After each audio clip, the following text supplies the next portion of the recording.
Vamos ver como fica a resistência elétrica no caso de corrente alternada.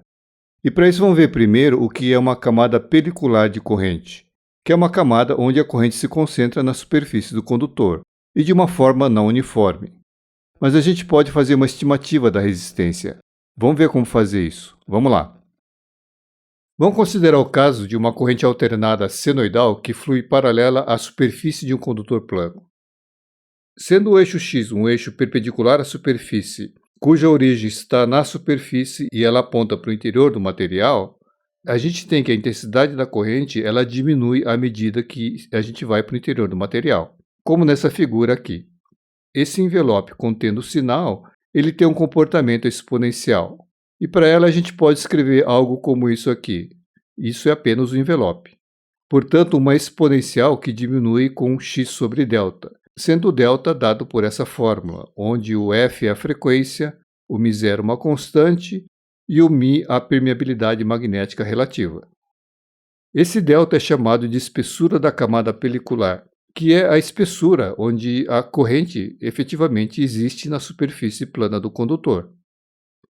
Bom, embora isso seja para um condutor plano, a gente pode aplicar isso também para chapas e condutores cilíndricos. Na realidade, para cada um deles, esse delta varia um pouco. Mas na prática, dentro dos condutores usuais, não representa uma grande diferença. Os condutores que a gente mais usa são o cobre, o alumínio e o tungstênio. E quando a gente coloca um ímã perto desses materiais, a gente sabe que não acontece nada. Isso porque as suas propriedades magnéticas são muito insignificantes. Para esses materiais, a permeabilidade relativa pode ser tomada como sendo igual ao do vácuo. No vácuo é 1, e para esses materiais é muito próximo de 1. E para esses materiais a fórmula pode ser escrita de uma forma um pouco mais prática. Fica desse jeito aqui.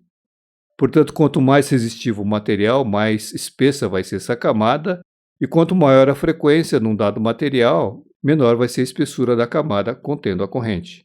Vamos calcular alguns valores para esse delta. Vamos pegar então o cobre e o alumínio, que são os materiais mais usados em eletricidade, e calcular esse delta para diferentes frequências. Para o cobre, a 60 Hz dá mais ou menos 8,4 milímetros. Para a frequência de 10 kHz, dá em torno de 0,6 milímetros. E indo para MHz, diminui mais ainda, vai para 0,06. Para alumínio dá esses valores, que são praticamente iguais que a do cobre. Se a gente fizer um gráfico da relação da densidade de corrente em relação ao seu valor na superfície, para o cobre a 60 Hz a gente tem isso. Nesse intervalo de 2 milímetros, a exponencial é praticamente uma reta. Então, se eu tiver um fio de 1 milímetro de diâmetro, os vetores da densidade de correntes ficariam distribuídos mais ou menos desse jeito aqui. Veja que a gente espelha em relação ao eixo do fio, pois esse efeito vai acontecer nos dois lados do fio. E dá para ver que nessa frequência, para um fio até de uns 2 milímetros de diâmetro, a variação do J, que é o tamanho dos vetores, não é significativa.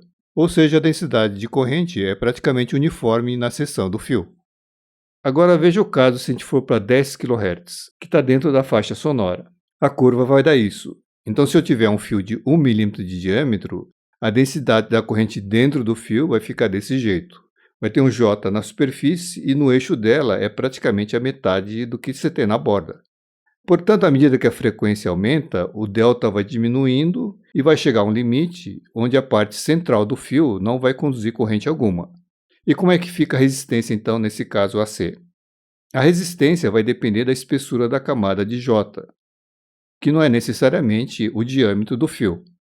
Então, em baixa frequência, dentro de um limite que a gente possa considerar que o J é uniforme, a gente pode usar a fórmula conhecida, que é a resistividade vezes o comprimento dividido pela área da seção do fio. Agora, para alta frequência, a corrente vai ficar concentrada apenas na superfície. Podemos dizer que a corrente fica confinada dentro de uma camada de espessura delta, algo desse tipo aqui. E dentro desse delta, a densidade de corrente não é uniforme. Um cálculo mais exato é um cálculo de impedância, que também inclui uma parte reativa, e que a gente vai ver mais adiante. Mas para efeitos práticos, a gente pode usar o que a gente sabe até o momento. A gente pode assumir que o J é uniforme, que o vetor J tem o mesmo tamanho dentro dessa camada delta, e aí a equação fica desse jeito. onde no denominador a gente tem a área A, que é 2π vezes o raio A multiplicado pelo delta, que é então a área desse tubo de espessura delta. Portanto, em alta frequência, a gente não precisa da parte interna do fio. Ela está aí apenas para dar uma certa rigidez mecânica.